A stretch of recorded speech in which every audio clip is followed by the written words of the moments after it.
मसीह में आप सबको सलाम। खुदावंद आपको और आपके ख़ानदान को बरकत, सेहत और तंदुरुस्ती अता करे। मसीह यसु नासरी के नाम से आमीन। हमारे लिए आज की तलावत यिर्मयाह नबी का सहीफ़ा 31 बाब 31 से 34 आयत। मैं उनके साथ नया अहद बांधूंगा और उनके गुनाहों को फिर कभी याद न करूंगा। खुदा बाप, बेटे और रूह कुद्दुस के नाम से आमीन। देखो, यूं खुदावंद का फरमान है, वो दिन आते हैं कि मैं इस्राएल के घराने से और यहूदा के घराने से एक नया अहद बांधूंगा। उस अहद की मानत नहीं जो मैंने उनके बाप दादों से उस रोज बांधा था जब मैंने उनका हाथ पकड़ा था ताकि उन्हें मुल्क मिस्र से निकाल लाऊं, जिस अहद को उन्होंने तोड़ा, हालांकि मैं उनका खुदावंद था। यूं खुदावंद का फरमान है, लेकिन ये वो अहद है जो मैं उन दिनों के बाद इस्राएल के घराने के साथ बांधूंगा। यूं खुदावंद का फरमान है, मैं अपनी शरीयत उनके ज़हन में डालूंगा और उनके दिल पर उसे नक्श करूंगा, और मैं उनका खुदा हूँगा और वो मेरी उम्मत होंगे। और कोई अपने हम वतन को तलीम ना देगा और ना कोई अपने भाई से कहेगा कि खुदावंद को पहचान लो, क्योंकि उनमें से क्या छोटे क्या बड़े सब मुझे पहचानेंगे। यूं खुदावंद का फरमान है, क्योंकि मैं उनकी नाराज़गियों पर रहम करूंगा और उनके गुनाहों को फिर कभी याद न करूंगा। अंजील मुकद्दस के वसीला से हमारे गुनाह माफ़ किए जाए। MC तेरी सताइश हो।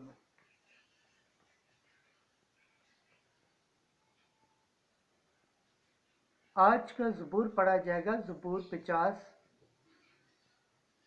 12 से 15, 18 से 19 आयत।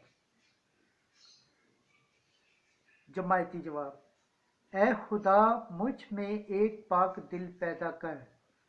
ए खुदा, मुझ में एक पाक दिल पैदा कर और नए सिरे से एक मुस्तकीम रूह मेरे बातन में डाल। अपने चेहरे के सामने से मुझे खारिज न कर और अपनी पाक रूह मुझसे अलग न कर। जमायती जवाब। है खुदा, मुझ में एक पाक दिल पैदा कर, अपनी निजात की शादमानी मुझे फिर अनायत कर और इस्तदादा रूह से मुझे मजबूत कर। मैं खताकारों को तेरी राहें सिखाऊंगा और गुनहगार तेरी तरफ रुजू लाएंगे। जमायती जवाब। है खुदा, मुझ में एक पाक दिल पैदा कर, तो तू ज़िबिये पसंद नहीं करता, और अगर मैं सोख्तनी कुर्बानी भी दूं तो तू खुश नहीं होता। ए खुदा, शिकस्ता रूह मेरी कुर्बानी होगी।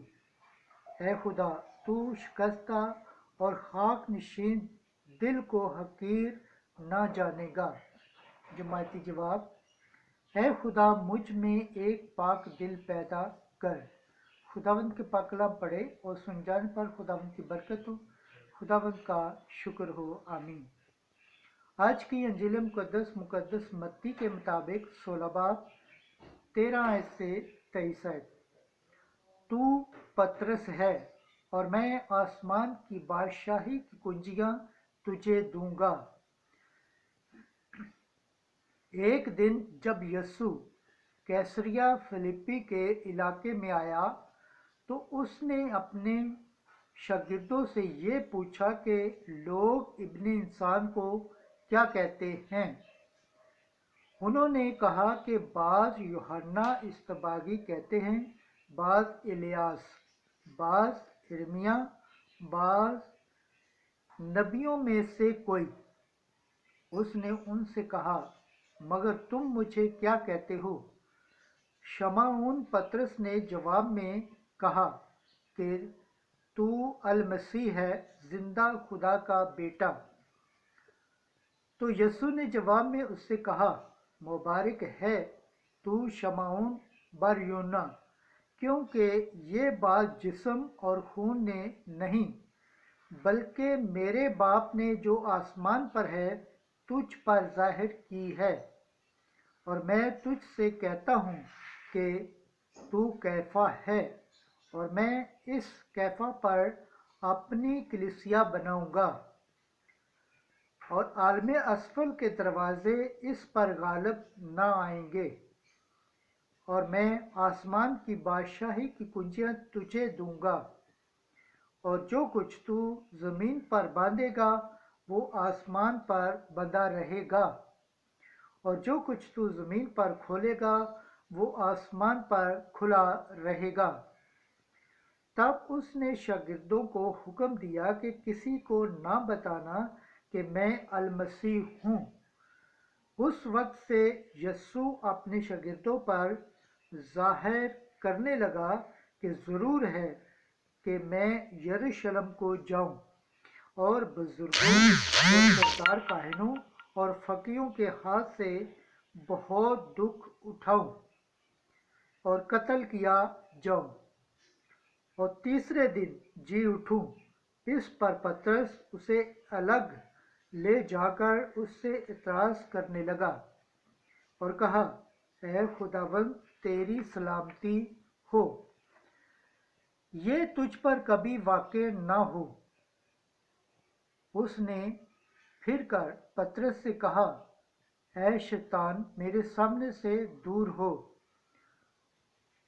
तू मेरे लिए ठोकर का बायस है, क्योंकि तू खुदा की बातों का नहीं बल्कि आदमियों की बातों का ख्याल रखता है। अंजील मुकद्दस के वसीला से हमारे गुनाह माफ़ किए जाए। ऐ मसीह तेरी सताइश हो। खुदावंद के पाक कलाम पढ़े और सुन जाने पर खुदावंद की बरकत हो। खुदावंद का शुक्र हो। आमीन। खुदा बाप, बेटे और रूह कुद्दस के नाम से आमीन।